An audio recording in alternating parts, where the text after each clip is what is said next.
শুভ জন্মাষ্টমীর অনেক অনেক শুভেচ্ছা সবাইকে। তো এইটা ছিল আমার জন্মাষ্টমীর লুক। একদম হালকা সেজেছিলাম আর চলে গেছিলাম মাসির বাড়িতে।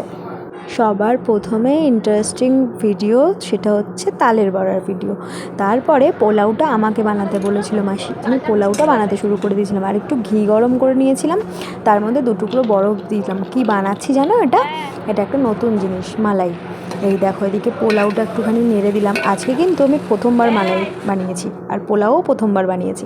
তারপরে দিদা ফল কাটছিল, ওখানে চলে গেছিলাম এবং পুজোর সামগ্রী সব কিছু রেডি হচ্ছিল।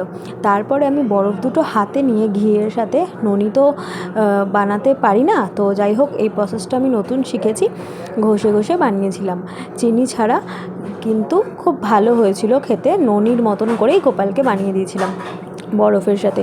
এটা কিন্তু আমি ফার্স্টবারই ট্রাই করলাম ঘিয়ের সাথে বরফ ঘষে ঘষে।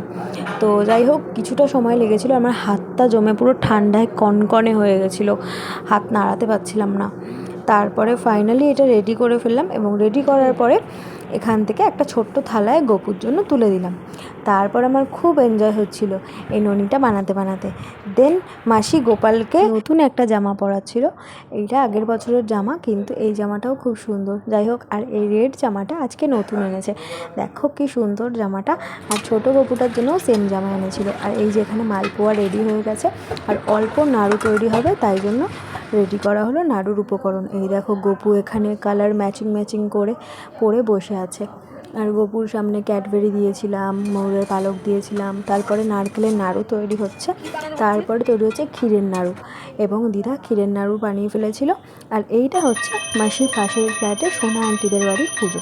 এই পুজোটাও কিন্তু অসম সাজিয়েছিল, কি সুন্দর লাগছিল না? তারপরে আমি চলে এলাম আবার এখানে, দূর থেকে গোপু সোনাকে দেখিয়ে দিলাম। ভিডিওটা কেমন লাগলো সবাই জানিও। টাটা।